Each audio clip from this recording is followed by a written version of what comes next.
ഇന്ന് നമുക്ക് 20ാമത്തെ സൂത്രമാണ് നമ്മൾ പഠിക്കാൻ പോകുന്നത്. ഒരു വലിയ ജ്ഞാനസരണി തന്നെയായിരുന്നു. പക്ഷെ യാത്രയുടെ ഏകദേശം പരിസമാപ്തിയിൽ എത്തിയപ്പോൾ തന്നെ ഗുരു നമുക്ക് തന്നൊരു പേരാണ് ജ്ഞാനസരണി. അത് ഏറ്റവും പുണ്യദായകമായ ഒരു അനുഗ്രഹമായി തന്നെ സ്വീകരിക്കുകയാണ്. ഏതായാലും നമ്മളുടെ ക്ലാസ്സിലേക്ക് നമുക്ക് കടക്കാം. ഗുരുവിൻ്റെ 172ാമത് ജയന്തി സമാഗതമാകുമ്പോൾ മഹാഗുരുവിൻ്റെ മഹാസമാധി ദിനാചരണത്തിനൊക്കെ നമ്മൾ ഭക്ത മനസ്സുകൾ തയ്യാറായി പ്രാർത്ഥനയോടെ ഇരിക്കുന്ന ഒരു സമയം കൂടിയാണിത്.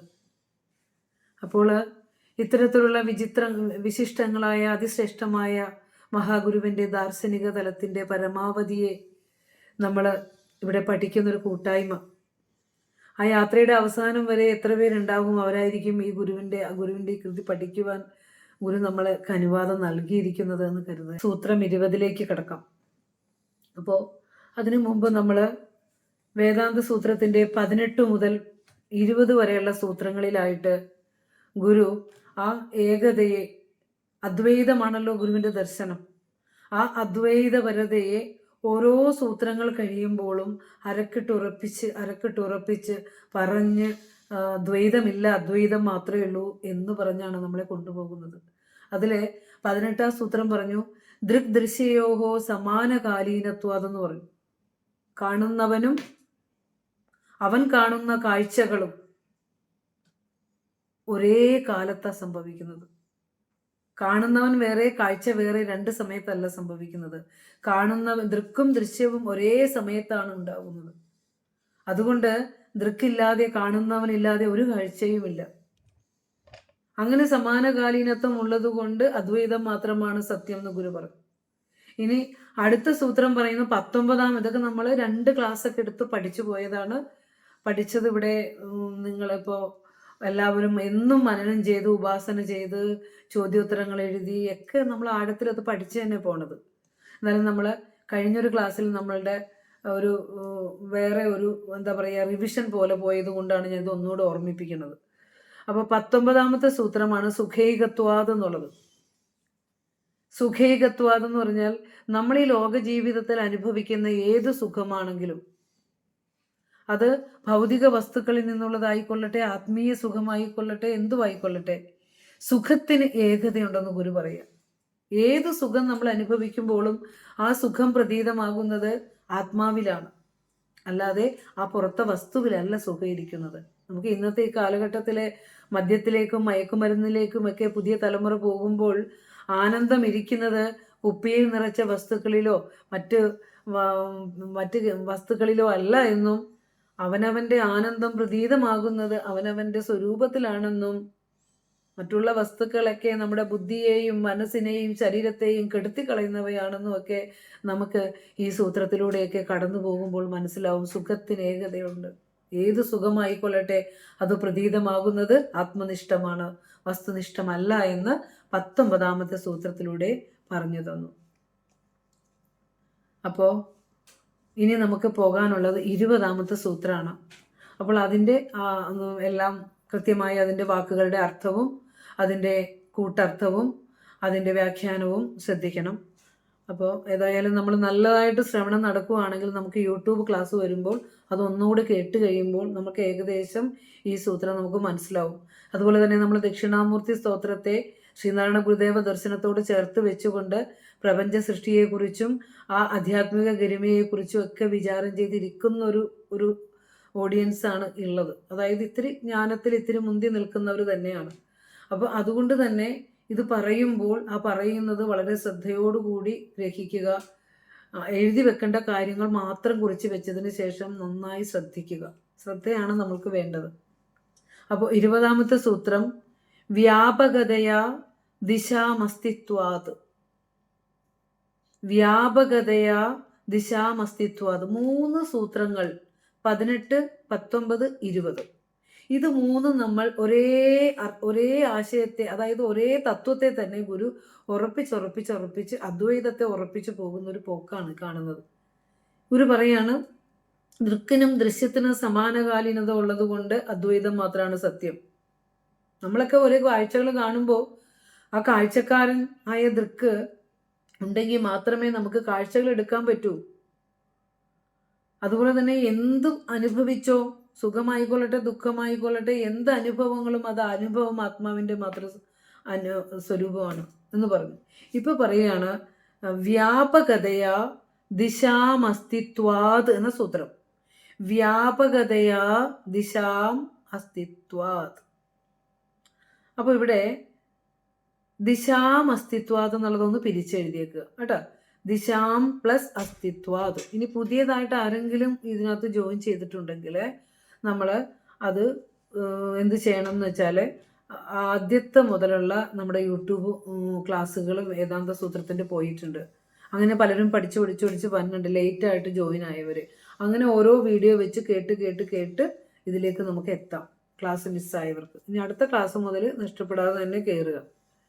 അപ്പോൾ ഇവിടെ വ്യാപകതയാ ദിശാം പ്ലസ് അസ്തിത്വാത് പിരിക്കുമ്പോൾ ചേർത്ത് പറയുമ്പോൾ ദിശാം അസ്തിത്വാത്. വ്യാപകതയാ എന്ന് വെച്ചാൽ വാക്കിന്റെ അർത്ഥം എഴുതിക്കോളൂ. വ്യാപകതയാൽ, അതായത് എങ്ങും വ്യാപിച്ചിരിക്കുന്നത് കൊണ്ട്. ബ്രഹ്മം സർവത്ര നിറഞ്ഞിരിക്കുന്നു. അപ്പോൾ എങ്ങും വ്യാപിച്ചിരിക്കുന്നതിനാൽ, വ്യാപകതയാ എന്ന് പറഞ്ഞാൽ എങ്ങും നിറഞ്ഞിരിക്കുന്നതിനാൽ, സർവത്ര വ്യാപ്തമായതിനാൽ. ദിശാം അസ്തിത്വാത്, ദിശാം അസ്തിത്വാത്, രണ്ട് പദം അതൊക്കെ കുറിച്ച് വെച്ചോണം കേട്ടോ. നമുക്കൊരു കുഞ്ഞുങ്ങളെ ആണെങ്കിൽ ഇപ്പം മോളിപ്പോൾ ചന്ദ്രകാന്തന മോള് നല്ലതായിട്ട് ആ പ്രാർത്ഥന എന്ത് മനോഹരമായിട്ടാണ് കുട്ടി ചൊല്ലിയേ. ഈ വേദാന്ത സൂത്രമൊക്കെ കുട്ടിയെ പഠിപ്പിക്കണം. അത് വീഡിയോ യൂട്യൂബ് വഴിയും അല്ലെങ്കിൽ ഓഡിയോ വഴിയൊക്കെ എല്ലാവരിലേക്കും എത്തി വരുമ്പോൾ അതും നമുക്ക് ഈ ഗുരുവിൻ്റെ കൃതിയും എല്ലാവരും അറിയും. അപ്പോൾ അതിന് വേണ്ടിയിട്ട് ആദ്യം നമ്മൾ കുട്ടികളെ ഒന്ന് പഠിപ്പിക്കുന്നുണ്ടെങ്കിൽ അത് അതിൻ്റെ അർത്ഥവും പദച്ഛേദവും എങ്കിലും ഒക്കെ നമ്മൾ കുറിച്ച് വെക്കേണ്ടതുണ്ട് കേട്ടോ. അപ്പോൾ ദിശാം എന്നുള്ള പദം ദിക്ക് എന്ന ശബ്ദത്തിൻ്റെ ഷഷ്ടി ബഹുവചനമാണ് കേട്ടോ. അപ്പോൾ അതൊന്ന് വെറുതെ കുറിച്ച് വെക്കുക. ദിക്ക് ശബ്ദം നമ്മൾ പറഞ്ഞില്ലേ, ആ ദിക്ക് ശബ്ദത്തിൻ്റെ ഷഷ്ടി ബഹുവചന രൂപമാണ് ദിശാം എന്നുള്ളത്. അപ്പോൾ ഇവിടെ നോക്കാം, എങ്ങും നിറഞ്ഞിരിക്കുന്നത് കൊണ്ട്, വ്യാപകതയോട് കൂടിയത് കൊണ്ട്, ദിക്കുകൾക്ക്. വ്യാപകതയാന്ന് പറഞ്ഞാൽ വ്യാപകതയോട് കൂടി എങ്ങും നിറഞ്ഞിരിക്കുന്നതിനാൽ, ദിശാം ദിക്കുകൾക്ക്. അവിടെ ദിക്ക് എന്നുള്ള വാക്കിന് ആകാശം എന്നുള്ള അർത്ഥം കൂടി കൊടുക്കാം കേട്ടോ. അതായത് ദിശാം എന്നുള്ളത് ദിക് ശബ്ദത്തിന്റെ ഷഷ്ടി ബഹുവചനാണെന്ന് നമ്മൾ പറഞ്ഞു.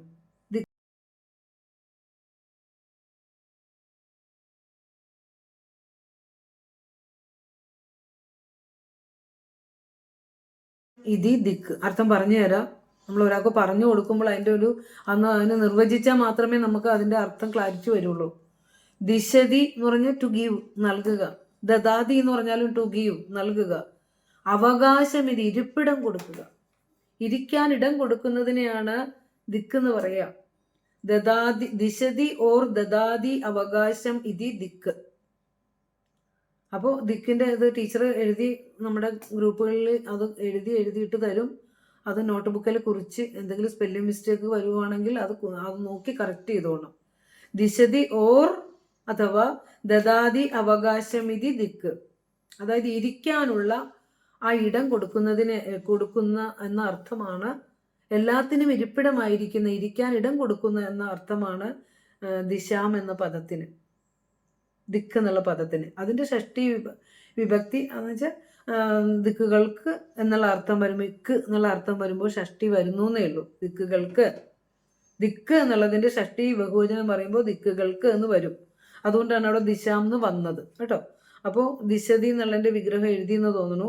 ദിശതി ഓർ ദദാതി അവകാശമിതി ദിക്ക്. ഇനി അടുത്തൊരു വിഗ്രഹം അവകാശദാതൃഹ് ആകാശം. ആകാശം എന്നുള്ളതിന് നമ്മൾ പറഞ്ഞല്ലോ ദിക്കിന് ആകാശം എന്നുള്ള അർത്ഥം കൊടുക്കാം. അവിടെയും ഈ വിഗ്രഹം തന്നെ സെയിം ആയി വരുന്നു. അവകാശദാതൃ, ഇരിക്കാൻ ഇടം കൊടുക്കുന്നത് കൊണ്ട് ആകാശം, എല്ലാത്തിനും ഓക്യുപ്പൈ ചെയ്യുന്നതുകൊണ്ട്. സ്പേസ് ഉണ്ടെങ്കിലല്ലേ നമുക്ക് ഇരിക്കാൻ പറ്റുള്ളൂ. അപ്പൊ എല്ലായിടത്തും നിറഞ്ഞിരിക്കുന്നു ആകാശം. ഒരു മുറിയില് ആകാശമുണ്ട്, സ്പേസ് ഉണ്ട്.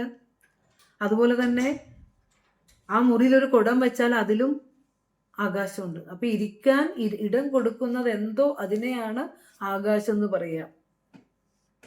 അപ്പോൾ 2 വിഗ്രഹങ്ങൾ നമ്മൾ പറഞ്ഞു. ഒന്ന് ദിശതി ഓർ ദദാതി അവകാശം ഇതി ദിക്ക്. അടുത്തത് അവകാശദാതൃ ആകാശം. അവകാശം എന്ന് പറഞ്ഞാൽ എന്താ പറയാ, അതിനെ ഇരിപ്പിടം കൊടുക്കുക, അലവ് ചെയ്യുക. അവകാശദാതൃ എന്ന് പറഞ്ഞാൽ ടു ഗീവ് ദി സ്പേസ്. അപ്പൊ അങ്ങനെ ഒക്യുപ്പൈ ചെയ്യാനുള്ള ഇടം കൊടുക്കുന്നത് എന്ന അർത്ഥത്തിലാണ് ദിക്ക് എന്നുള്ള അർത്ഥം വന്നത് കേട്ടോ. അപ്പൊ ദിശാം എന്നുള്ള ഇത്രയേ ഉള്ളൂ. വിഗ്രഹമൊന്നും കിട്ടിയില്ലെങ്കിൽ വിട്ട് കളഞ്ഞേക്ക്. ദിശാം എന്നുള്ളതിന് 2 അർത്ഥം കൊടുക്കാം. ഒന്ന് നമുക്ക് ആകാശത്തിനെന്നും അല്ലെങ്കിൽ ദിക്കുകൾക്ക് എന്നും കൊടുക്കാം. ദിക്കെന്ന് പറഞ്ഞാലും ആകാശം എന്ന് പറഞ്ഞാലും ഒരേ അർത്ഥം തന്നെയാണ് ഈ സൂത്രത്തില് വിചാരം ചെയ്യുമ്പോൾ നമുക്ക് മനസ്സിലാവുന്ന കാര്യം. അപ്പോൾ നോക്കാം. വ്യാപകതയാ, എല്ലാ പ്രപഞ്ച ദൃശ്യങ്ങളിലും അകവും പുറവും വ്യാപിച്ച് ഇരിക്കുന്നത് കൊണ്ട്, എല്ലാ പ്രപഞ്ച ദൃശ്യങ്ങളിലും അകവും പുറവും നിറഞ്ഞിരിക്കുന്നത് കൊണ്ട് ദിശാം, ദിക്കുകൾക്ക്, ദിക്ശബ്ദം ഷഷ്ടി ബഹുവചനം, ദിക്കുകൾക്ക് അസ്തിത്വാത്, ഉണ്മ സ്ഥിതി ചെയ്യുന്നതായി കാണപ്പെടുന്നു, അസ്തിത്വമുണ്ട്. അത് ഇപ്പൊ വാക്കുകളുടെ അർത്ഥം മാത്രം എഴുതുക, വിശദീകരിക്കുമ്പോഴേ നമുക്ക് ക്ലിയർ ആവുള്ളൂ. കാരണം ഇത് സൂത്ര രൂപത്തിൽ തന്നേക്കണേ, വളരെ ഗഹനമായ ഒരു ചിന്തയാണ്. അപ്പോൾ ഒറ്റ സൂത്രത്തിന്റെ അർത്ഥം എഴുതിയാൽ മാത്രം കിട്ടില്ല, നമുക്കത് വ്യാഖ്യാനിച്ച് വരുമ്പോൾ നമുക്ക് ക്ലിയർ ആവും. നോക്കോ, ഒരു സൂത്രമെങ്കിലും ഈ ജന്മം ഗുരുവിന്റെ നമുക്ക് പഠിക്കാനും അറിയാനും സാധിച്ചാൽ ഗുരു തന്നതെല്ലാം നമ്മളൊന്ന് കൈതൊട്ടു ഈ ജന്മം എന്ന് പറയാലോ. ഇനി ഒരു ജന്മം വരുന്നുണ്ടെങ്കിൽ തന്നെ ഭഗവാനെ ഇനി അവിടുത്തെ പൂർണ്ണമായി അറിയാനും അവിടുത്തെ പഠിക്കാനുമായി മാറട്ടെ നമ്മുടെയൊക്കെ ജന്മം, അല്ലേ? അപ്പൊ തന്നതെല്ലാം നമ്മൾ ദക്ഷിണയായി കരുണയായി സ്വീകരിക്കണം. ഇപ്പൊ ഇന്ന് ഞാൻ ഒരാളോട് ചോദിച്ചു, വേദാന്ത സൂത്രം ക്ലാസ്സിലേക്ക് വരണം എന്ന് പറഞ്ഞപ്പോൾ അത് ഗുരുദേവ കൃതിയിൽ ഉണ്ടോ എന്ന് ചോദിച്ചു. എന്നാലോചിച്ച് നോക്കൂ, 100 വർഷം കഴിഞ്ഞു, പല കൃതികളുടെയും 100-ാം വാർഷികം കഴിഞ്ഞു, വർഷങ്ങൾ കഴിഞ്ഞു പലതും. എന്നിട്ടും നമ്മളൊക്കെ ഭഗവാൻ എന്ത് തന്നിട്ടുള്ളത് എന്നുള്ളത് ആ ടെക്സ്റ്റ് ബുക്ക് പോലും, പ്രാർത്ഥനാ മഞ്ജരി പോലും നമ്മൾ ഓരോന്നിലും ഒന്ന് പരതിയിട്ടില്ല, അല്ലേ? അപ്പൊ അവിടെയൊക്കെ നമ്മൾ ഏതെങ്കിലും ഒരു നിമിത്തം കൊണ്ട് നമ്മളെ ഇങ്ങനെ ഓരോ പ്ലാറ്റ്ഫോമിൽ കൊണ്ടുവരും, പഠിപ്പിക്കും. അതും ഭഗവാന്റെ നിയോഗം തന്നെയാണ്. ഒരാൾ പിടിച്ചു വരിക, അവരെ അത് കേൾപ്പിക്കുക, പഠിക്കുക, കൂടുതൽ പഠിക്കുക, അതൊക്കെ ഒരു നിയോഗം തന്നെയാണ്. അപ്പം നമുക്ക് ആദ്യമായിട്ട് കേൾക്കുന്നവർക്ക് ചിലപ്പോൾ ഒന്നും മനസ്സിലാവില്ല, ആയിക്കോട്ടെ, കേട്ടുകൊണ്ടിരിക്കുക. ശ്രവണം ഏറ്റവും ആവശ്യമാണ്. പതുക്കെ പതുക്കെ നമ്മൾ മനനത്തിലേക്ക് പോകും, നിധിധ്യാസനത്തിലേക്ക് പോകും, പിന്നെ ആ സൂത്ര എക്സ്പേർട്ട് ആവും. 72-73 വയസ്സുള്ള ഇന്ദിര ടീച്ചറാണ് കഴിഞ്ഞ ദിവസം ഈ 19 സൂത്രങ്ങളും വ്യക്തമായി ഉച്ചരിച്ച് പദച്ഛേദം ചെയ്ത് അതിൻ്റെ ആശയം വിശദീകരിച്ചത് ക്ലാസ്സിൻ്റെ അടിസ്ഥാനത്തിൽ. നോക്കൂ, അപ്പൊ എന്തുകൊണ്ടാണ് ചെറുപ്പക്കാരായ ആളുകൾക്ക് പറ്റാത്തത്?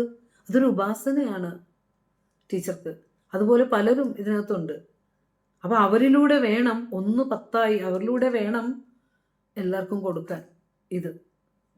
അല്ലാതെ നമ്മളൊക്കെ ഇതിൻ്റെ അകത്ത് ഇങ്ങനെ ഇരുന്ന് പറയുന്ന നമ്മളൊക്കെ ഈ ലോകത്ത് ആരുമല്ല. അത് നമ്മൾ ആദ്യം അറിയണം. അപ്പോൾ ഇവിടെ നോക്കുക, ദിക്കുകൾക്ക് ഇനി അതിൻ്റെ കൂട്ടർത്ഥം എഴുതിക്കോളൂ കേട്ടോ. അപ്പോൾ ഒന്ന് നമ്മൾ എഴുതി വ്യാപകതയോടുകൂടി അല്ലെങ്കിൽ വ്യാപകതയാൽ ദിക്കുകൾക്ക് അസ്തിത്വാദം എന്ന് പറഞ്ഞാൽ സ്ഥിതി ചെയ്യുന്നതായി, ഉണ്മയുള്ളത് കൊണ്ടെന്ന് എഴുതിക്കോ, ഉണ്മയുള്ളതായി കാണപ്പെടുന്നു. എങ്ങും നിറഞ്ഞിരിക്കുന്നത് കൊണ്ട് ദിക്കുകൾക്ക് ഉണ്മയുള്ളതായി കാണപ്പെടുന്നു. എന്നിട്ട് സൂത്രാർത്ഥം എഴുതുക. നിങ്ങൾ ഇനി ഇതെന്ത് സൂത്രം, ഇത് എന്തിൻ്റെ അർത്ഥം എന്നൊന്നും മനസ്സിലാക്കാൻ നിങ്ങൾക്ക് വിഷമിക്കണ്ട. നമ്മളിത് വിശദീകരിക്കുമ്പോൾ നിങ്ങൾക്കത് ക്ലിയർ ആവും കേട്ടോ. സൂത്രാർത്ഥം എഴുതുക.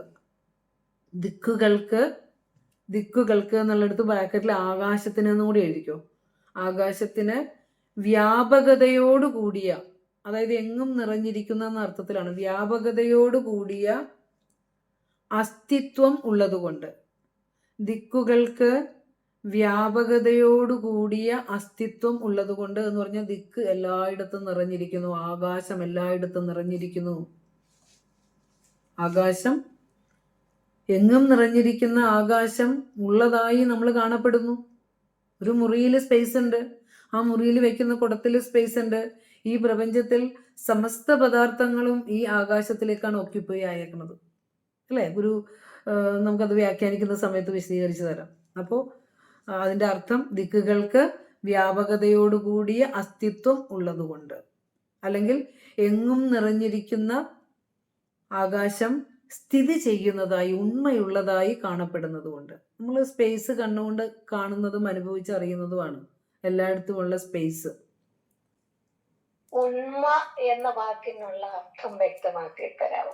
ഉണ്മ എന്ന് പറഞ്ഞാൽ നമ്മള് അതായത് ഒരു മുറിയില് നമുക്ക് സ്പേസ് ഉള്ളതായിട്ട് നമുക്ക് അനുഭവപ്പെടുന്നില്ലേ? ഉണ്ട്.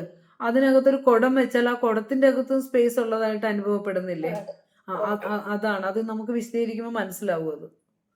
അതാണ്. അപ്പൊ സുശീലാമ്മയെ ചോദിച്ചല്ലേ? അത് ചെറിയ ആളല്ല കേട്ടോ. ഓക്കെ, അടുത്ത നോക്കൂ കേട്ടോ. ഇനി നമുക്ക് ഏതായാലും വാക്കുകളുടെ അർത്ഥവും സൂത്രാർത്ഥവും നമ്മൾ പറഞ്ഞു. ഇനി നമ്മൾ ഇതിന്റെ വിശദീകരണത്തിലേക്ക് ഒന്ന് പോകാം. എന്താണ് ഭഗവാൻ ഇങ്ങനെ പറഞ്ഞിരിക്കുന്നത്? എങ്ങും നിറഞ്ഞിരിക്കുന്ന ആ ആകാശം, ദിക്കുകളിലെല്ലാം നിറഞ്ഞിരിക്കുന്ന പൊരുളാണ് ആത്മാവ്. എല്ലായിടത്തും ആകാശം നിറഞ്ഞിരിക്കുന്നു. ആകാശം എവിടെയൊക്കെ നിറഞ്ഞിരിക്കുന്നു അവിടെയൊക്കെ പൊരുൾ ആത്മാവും ഉണ്ട്. ബ്രഹ്മ സർവവ്യാപിയാണ്. ആ ബ്രഹ്മത്തിന്റെ ഉണ്മയാണ് ഈ ആകാശത്തിൻ്റെയും ഉണ്മ. ബ്രഹ്മത്തെ ആശ്രയിച്ച് മാത്രമാണ് ആകാശം നിലനിൽക്കുന്നത്. ദാർശനിക ചിന്തയാണ്. വെറുതെ മറ്റ് കൃതികളും നമ്മൾ വായിച്ചിട്ട് അതിൻ്റെ അർത്ഥം പറയണ പോലെ ഒന്നും പറ്റില്ല. ചിന്ത ആഴത്തിൽ പോകണം. ഇത് ചിന്തിച്ചെടുത്ത് കിട്ടിയാൽ പിന്നെ വേറെ ഒരു കൃതിയും നിങ്ങൾ ചിന്തിക്കേണ്ടി വരില്ല, പെട്ടെന്ന് കിട്ടും. അവിടെയാണ്. അപ്പോൾ ആദ്യം നമ്മൾ അറിയേണ്ട ഈശ്വരൻ സർവവ്യാപകനാണ്. എങ്ങും നിറഞ്ഞിരിക്കുന്നു ഈശ്വരൻ. അടുത്തത് ഓരോ വസ്തുവും ഈശ്വരൻ എങ്ങും നിറഞ്ഞിരിക്കുന്നു എന്നുള്ളത് ബേസാണ്. ഈശ്വരൻ എങ്ങും നിറഞ്ഞിരിക്കുന്നു എന്നുള്ളത് ബേസാണ്. സർവത്ര നിറഞ്ഞിരിക്കുന്നു. ഈശ്വരാംശമില്ലാത്ത ഒരു വസ്തു പോലും, ഒരു മൺതരി പോലും ഈ ലോകത്തില്ല. ഈശ്വരാംശമില്ലാത്ത ഒന്നും ഇവിടെയില്ല. നമ്മൾ ഈശാവാസ്യമൊക്കെ പഠിച്ചു കഴിഞ്ഞവരാ, മന്ത്രസഹിതം പഠിച്ചു കഴിഞ്ഞവരാ. അതൊരു പോയിന്റ് അല്ലേ? ഈശ്വരൻ സർവവ്യാപകനാണ്. അടുത്തത് ഓരോ വസ്തുവും, ഈ പ്രപഞ്ചത്തിലെ ഓരോ വസ്തുവും ആകാശത്തിൽ നിലകൊള്ളുന്നത് പോലെ, സ്പേസിൽ ഇരിക്കുന്നത് പോലെ ഈശ്വരനിലും വർത്തിക്കുന്നുണ്ട്. സ്പേസിൽ ഇരിക്കുക എന്ന് പറഞ്ഞാൽ, ആകാശത്തിൽ ഇരിക്കുക എന്ന് പറഞ്ഞാൽ ഈശ്വരനിൽ ഇരിക്കുക എന്നർത്ഥം. നമ്മൾ പറഞ്ഞില്ലേ, സുഖത്തിന് ഏകതയുണ്ട്. ആ സുഖം നമ്മൾ പല പല സുഖങ്ങൾ ലോക ജീവിതത്തിൽ അനുഭവിക്കുന്നു. ശാരീരികമായും മാനസികമായും മറ്റു വസ്തുക്കളിൽ നിന്നും കലാപരമായും ഒക്കെ നമ്മൾ ആനന്ദം അനുഭവിക്കുമ്പോൾ അത് വിഷയാനന്ദം എന്ന് പറഞ്ഞ് മാറ്റി മാറ്റി മാറ്റി മാറ്റി നമ്മൾ പറയും. ആഹാരം കഴിക്കുമ്പോൾ ആനന്ദം അനുഭവിക്കുന്നു, ഇഷ്ടമുള്ളവരെ കാണുമ്പോൾ ആനന്ദം അനുഭവിക്കുന്നു.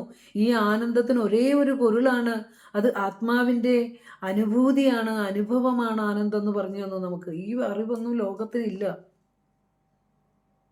അവനവന്റെ ആത്മാവിലേക്ക് ശ്രദ്ധ തിരിച്ചു വിടാനുള്ള ഒരു അറിവ് സാധാരണ മനുഷ്യർക്ക് ഇല്ലാത്തത് കൊണ്ടാണ് പരസ്പരം കലഹിക്കുന്നതും മത്സരിക്കുന്നതും അഹന്ത പെരുകുന്നതും ഒക്കെ.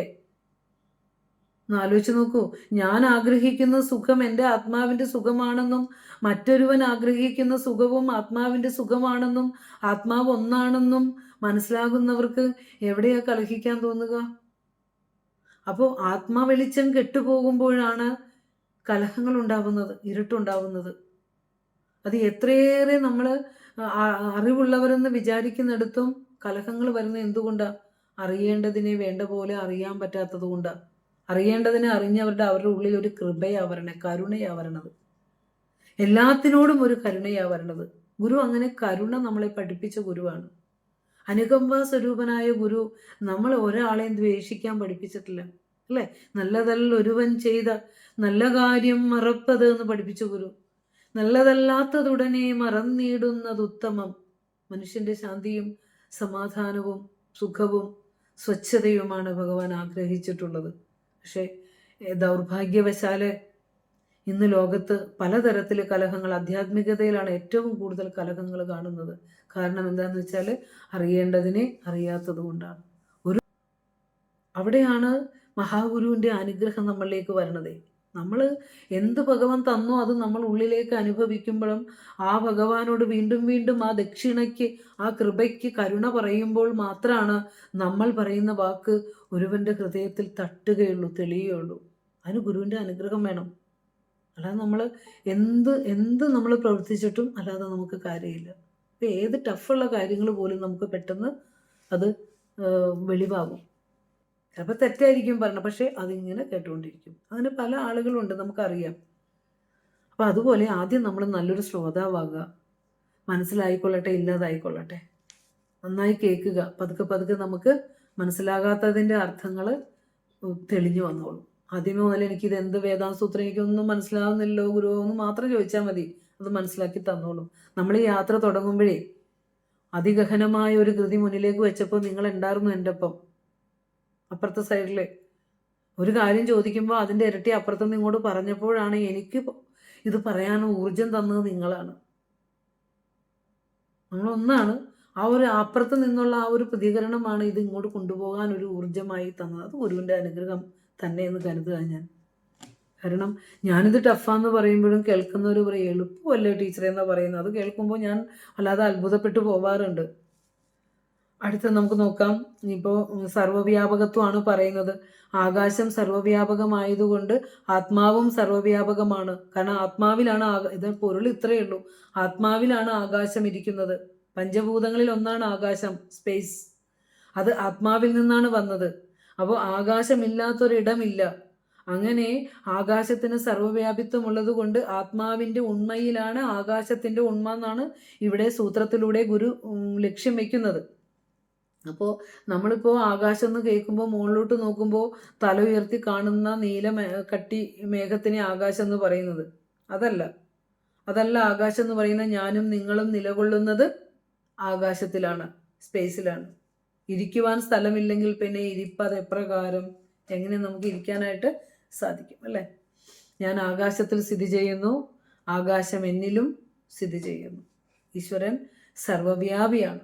ഞാൻ മൊത്തമേയുള്ള സ്പേസിലാണ് സ്ഥിതി ചെയ്യുന്നത്, പക്ഷെ എന്നിലും ആകാശമുണ്ട്. പഞ്ചഭൂത നിർമ്മിതമാണല്ലോ മനുഷ്യൻ്റെ ശരീരം, അതിലൊന്നാണല്ലോ ആകാശം. ആ ആകാശം നമ്മളുടെ ഉള്ളിൽ ഓരോ അവയവങ്ങൾക്ക് ഇരിക്കാൻ ഇടം വേണ്ടേ? വേണം. അപ്പോൾ ആകാശമില്ലാത്തൊരിടമില്ല. അത് ഈശ്വരനിൽ നിന്നാണ് ആകാശം ഉണ്ടായത്. അതുകൊണ്ട് ആത്മാവിനെ സർവ്വവ്യാപിത്വം. ഇനി അങ്ങോട്ട് 4 സൂത്രങ്ങൾ കൊണ്ട് നമ്മൾ വേദാന്ത സൂത്രം പരിസമാപ്തിയിലെത്തുവാണ് കേട്ടോ. ഇനി വളരെ ഒരു ആഗ്രഹമുള്ളത് ഞാൻ നിങ്ങളോട് പങ്കുവെച്ചു കൊള്ളട്ടെ. നമ്മളുടെ ഈ വേദാന്ത സൂത്രം, നമ്മളുടെ ഈ ജ്ഞാനസരണിയുടെ പേരിൽ നമുക്കൊരു ഗ്രന്ഥമായി ഇറക്കണമെന്നും അതിലെ ആഴത്തിലുള്ള പഠനങ്ങൾ ടീച്ചർ കുറിച്ച് വെച്ചിട്ടുണ്ട് കുറേ. നമ്മൾ ക്ലാസ് എടുക്കുന്നതിൻ്റെ നോട്ടുകളുണ്ട് കുറേ. അതെല്ലാം കൂടി ചേർത്തിട്ടൊരു സംഘമായിക്കൊണ്ട് ഇനി വരുന്നൊരു തലമുറയ്ക്ക് ഇത് ഉപയോഗപ്പെടുന്ന രീതിയിൽ ഒരു ഗ്രന്ഥമായി ഇത് വരണം എന്ന് ഒരാഗ്രഹം ഉള്ളിലുണ്ട്. അത് നമ്മൾ ഒരുമിച്ചിരുന്ന് പ്രയത്നിച്ചാൽ നമുക്ക് ഓരോ സൂത്രങ്ങളും വ്യാഖ്യാനിച്ചതിൻ്റെ ആ പൊരുളും ഉദാഹരണങ്ങളും ഗുരുവിൻ്റെ കൃതികളും ഉപനിഷത്തുകളും ഒക്കെ കൂട്ടിയത് പോയേക്കണേ. അതെല്ലാം എടുത്തു വെച്ചുകൊണ്ട് നമുക്ക് ലളിതവത്കരിച്ചുകൊണ്ട് വേദാന്ത സൂത്രത്തിന് ഒരു ഗ്രന്ഥം നമുക്ക് ഇറക്കാൻ ഒരു ഭഗവാൻ അനുഗ്രഹിക്കണം. അങ്ങനെ ഒരു പ്രാർത്ഥനയും കൂടി ഉണ്ട്. അതുകൊണ്ടാണ് നമ്മൾ പറഞ്ഞ ഈ കൂട്ടായ്മ അങ്ങറ്റം വരെ എന്നോടൊപ്പം തന്നെ ഉണ്ടാവണം ഈ യാത്രയിലെന്ന് പറഞ്ഞത്. അതുകൊണ്ടാണ്. കാരണം നമ്മൾ ജ്ഞാനത്തിലേക്ക് അടുക്കുമ്പോൾ പല മായ വന്ന് പിടിച്ചു വലിക്കാൻ. പക്ഷെ ആ പിടിച്ചു വലിയിലൊന്നും പുറകോട്ട് പോകാതെ ആ ലക്ഷ്യത്തിലേക്ക് തന്നെ നമ്മൾ മുന്നേറണം. അവിടെയാണ്, എന്നാൽ മാത്രമേ നമുക്ക് ലക്ഷ്യത്തിലേക്ക് എത്തിച്ചേരാനായിട്ട് പറ്റുള്ളൂ. ഞാൻ പറയാതെ തന്നെ നിങ്ങൾക്ക് കാര്യങ്ങളെല്ലാം മനസ്സിലായിട്ടുണ്ടെന്ന് തോന്നുന്നു. അപ്പോൾ അടുത്ത ഒരു ഭാഗം നമുക്ക് നോക്കാം. നമ്മളിപ്പോൾ പറഞ്ഞു ആകാശത്തെക്കുറിച്ചാണ് പറഞ്ഞത്. ആകാശം സർവ്വവ്യാപിയാണ്. മേലെ കാണുന്ന നീല മേൽക്കെട്ടിയല്ല ആകാശം, സർവ്വതിനും ഇരിക്കാനുള്ള സ്പേസാണ്, ഇടമാണ്. അതിനെയാണ് നമ്മൾ ആകാശം എന്ന് പറയുന്നത് എന്ന് പറഞ്ഞു. പഞ്ചഭൂതങ്ങൾ ഒന്നാണ് എന്ന് മാത്രം നമ്മൾ അറിഞ്ഞാൽ മതി. ഇനി ആദ്യം നമ്മൾ പറഞ്ഞു ബ്രഹ്മം സർവ്വവ്യാപിയാണ്, വിഭുത്വം ആണ്. സർവ്വവ്യാപിത്വത്തിന് പറയുന്നൊരു വാക്കാണ് വിഭുത്വം. ബ്രഹ്മത്തിൻ്റെ സ്വഭാവമാണത്. ആ വാക്കൊന്ന് വെറുതെ കുറിച്ച് വെച്ചോ. വിഭുത്വം എന്ന് പറഞ്ഞാൽ എന്താ അർത്ഥം? എങ്ങും നിറഞ്ഞിരിക്കുന്ന സ്വഭാവമാണ് ബ്രഹ്മത്തിനുള്ളത്. വേറെ കുറച്ച് പോയിന്റുകൾ മാത്രം നമ്മൾ കുറിച്ചാൽ മതി, അത് നിങ്ങൾക്ക് ഡെവലപ്പ് ചെയ്യാൻ സാധിക്കും. അപ്പോൾ ആത്മാവ് സർവ്വവ്യാപിയാണ്, ആകാശവും സർവത്ര നിറഞ്ഞിരിക്കുന്നു. വിഭുത്വം അല്ലെങ്കിൽ എങ്ങും നിറഞ്ഞിരിക്കുക എന്നുള്ളത് ആത്മാവിന്റെ സ്വഭാവമാണ്, ആകാശത്തിന്റെയും സ്വഭാവമാണ്. അല്ലേ? ഗുരു പറഞ്ഞില്ലേ, ശിവ ശങ്കര ശർവ ശരണ്യ വിഭോ. കണ്ടോ, നീ ശിവനാണ്, മംഗളസ്വരൂപനാണ്, ശങ്കരനാണ്, ആ മംഗളത്തെ എല്ലാവർക്കും കൊടുക്കുന്നവനാണ്, ശരണ്യനാണ്, എല്ലാവർക്കും നിന്നെയല്ലാതെ മറ്റാരെയും ആശ്രയിക്കാനില്ല. വിഭുവാണ് നീ, എല്ലായിടത്തും നിറഞ്ഞിരിക്കുന്നവനാണ്. അല്ലേ? ആ വിഭുത്വത്തെ കുറിച്ചാണ് ഗുരു ഇവിടെ നമ്മളോട് സംസാരിക്കുന്നത്. അപ്പോൾ ഇവിടെ ദിക്ശബ്ദത്തിന് ദൃശ്യപ്രപഞ്ചത്തെ മുഴുവൻ ഉൾക്കൊള്ളുന്ന ആകാശം എന്നർത്ഥം. അതൊന്ന് കുറിച്ച് വെച്ചോട്ടോ. ഇവിടെ ദിശാം എന്ന വാക്കിന് അത് ദിക്ശബ്ദത്തിന്റെ ഷഷ്ടി ബഹുവചനമാണ് ആ സൂത്രത്തില്. അതിന് എന്താ അർത്ഥം? സർവ പ്രപഞ്ചത്തെയും ഉൾക്കൊള്ളുന്ന ആകാശം എന്ന അർത്ഥം കൊടുക്കാം. അത് വ്യക്തമായി എഴുതി വെച്ചോളൂ കേട്ടോ, അല്ലെങ്കിൽ നമുക്കത് മനസ്സിലാവില്ല. ദിക്ശബ്ദത്തിന് എന്തർത്ഥം കൊടുക്കാം? ദൃശ്യപ്രപഞ്ചത്തെ മുഴുവൻ ഉൾക്കൊള്ളുന്ന ആകാശം എന്ന് അർത്ഥം കൊടുക്കാം ദിശാം എന്നുള്ള ശബ്ദത്തിന്. അപ്പൊ ദിശാം കേൾക്കുമ്പോൾ വിഷമിക്കേണ്ട, ദിക്ക് ശബ്ദത്തിന്റെ ഷഷ്ടി ബഹുവചനം തന്നെയാണ്. ദിക്കുകൾക്ക് ഇക്ക് മിന്നും ഉടേ ഷഷ്ടിക്കെന്ന് പറയും. ഇക്ക് വന്നതുകൊണ്ടാണ് അവിടെ ദിശാമെന്ന് ദിക്കെന്ന് പ്രയോഗിക്കാതെ ദിശാമെന്ന് പ്രയോഗിച്ചത് എന്ന് ഓർത്തോളൂ. അപ്പോ അതുകൊണ്ട് അദ്വൈത പരത തന്നെയാണ് സത്യം എന്ന് പറയാണ്. എങ്ങും നിറഞ്ഞിരിക്കുന്ന സ്വഭാവം ആകാശത്തിനുള്ളത് കൊണ്ട്, ബ്രഹ്മവും എങ്ങും നിറഞ്ഞിരിക്കുന്ന സ്വഭാവമുള്ളത് കൊണ്ട് അദ്വൈതം മാത്രമാണ് സത്യം എന്ന് ഗുരു നമ്മളെ പഠിപ്പിച്ച് കൊണ്ടുപോവുകയാണ്. കാരണം രണ്ടാമതൊന്നില്ല, ഏകതയാണ് ഗുരുവിന്റെ ദർശനം. ഈ പ്രപഞ്ചത്തിലെ ഏത് വസ്തുക്കളെ പരിശോധിച്ചാലും, കാണുന്നവനെ പരിശോധിച്ചാലും, കാഴ്ചക്കാരനെ പരിശോധിച്ചാലും, സുഖത്തെ പരിശോധിച്ചാലും, എവിടെ ചെന്ന് നമ്മളുടെ അന്വേഷണം നീണ്ടുപോകുമ്പോഴും അവിടെയൊക്കെ ആ ഏകതയിലേക്ക് മാത്രമാണ് നമ്മൾ എത്തുന്നത്. അതിനപ്പുറം രണ്ടിലേക്ക് നമ്മൾ പോകുന്നില്ല. ആ രീതിയിലാണ് ഗുരു സൂത്രങ്ങളെല്ലാം എഴുതി നമുക്ക് നമ്മുടെ മുന്നിലേക്ക് തന്നിരിക്കുന്നത്. അപ്പോൾ ദിക്ശബ്ദത്തിന് എന്തർത്ഥം പറയാന്ന പറഞ്ഞത്? ദൃശ്യപ്രപഞ്ചത്തെ മുഴുവൻ ഉൾക്കൊള്ളുന്ന എന്തർത്ഥാണ് വന്നേക്കുന്നത്? ആകാശം എന്നുള്ള അർത്ഥം കൊടുക്കാം. അല്ലെ? അപ്പോ എങ്ങനെ എടുക്കാം? സകല പ്രപഞ്ച ഘടകങ്ങളും ആകാശത്തിലടങ്ങുന്നു. പിന്നെ എങ്ങനെ പറയാം? ആകാശം സകലതിലും അടങ്ങുന്നു. എല്ലാ പ്രപഞ്ച ഘടകങ്ങളും ആകാശത്തിലടങ്ങുന്നു. ഓരോ പ്രപഞ്ച ഘടകങ്ങളിലും ആകാശം നിറഞ്ഞു നിൽക്കുന്നു. അത് ഒരു പോയിന്റായിട്ട് കുറിച്ചു വെക്കുക. കാരണം അകവും പുറവും നിറഞ്ഞു നിൽക്കുന്നു. ഒരു ദൈവദശകത്തിൽ പറഞ്ഞതിന്റെ പൊരുൾ ഇതാണ്. അകവും പുറവും നിറഞ്ഞു നിൽക്കുന്നു. അല്ലേ?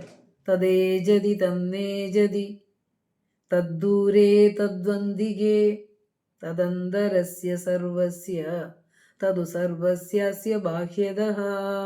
എവിടെയെങ്കിലും കേട്ടിട്ടുണ്ടോ?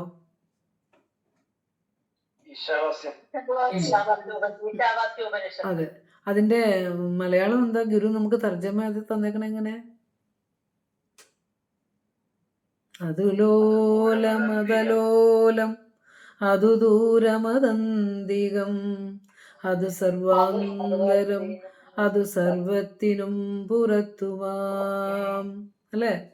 ഉപനിഷത്താണല്ലോ ഗുരു വേദത്തെ തന്നെയാണ് സൂത്രിച്ചു വെച്ചിരിക്കുന്നത്. വേദാർത്ഥങ്ങളല്ലാതെ ഒന്നും ഗുരുവിന്റെ വേദാന്ത സൂത്രത്തിൽ ഇല്ല. ഇവിടെ ഈശാവാസ്യത്തിന്റെ ആ സത്ത ഇവിടെ വന്നിട്ടുണ്ട്. അകവും പുറവും നിറഞ്ഞു നിൽക്കുന്ന ജഗദീശ്വരനെ ആകാശത്തോട് ചേർത്ത് വെച്ചുകൊണ്ട് പറഞ്ഞു തരികയാണ്. ഈശ്വരന്റെ വിഭൂതിയാണല്ലോ ആകാശവും. ആകാശത്തോട് ചേർത്ത് വെച്ചാണ് ഇവിടെ പറയേണ്ടത്. അപ്പോൾ തദ്ദേജതി തന്നേജതി, അത് ചലിക്കുന്നു, ഇളകുന്നു, എന്നാൽ ഇളകുന്നുമില്ല. ഇളകുന്നു എന്നാൽ ഇളകുന്നില്ല. എപ്പോഴാണ് ഇളകുന്നത്? ഇളകുന്നതായി തോന്നുന്നത് എപ്പോഴാണ്? ഓരോ ജീവനിലേക്കും ഇത് പ്രതിബിംബിക്കുമ്പോൾ ആ മനസ്സിന്റെ ഇച്ഛയ്ക്കനുസരിച്ച്, സങ്കല്പത്തിനനുസരിച്ച് സഞ്ചരിക്കുമ്പോൾ ആത്മശക്തി ഇളകുന്ന പോലെ തോന്നും.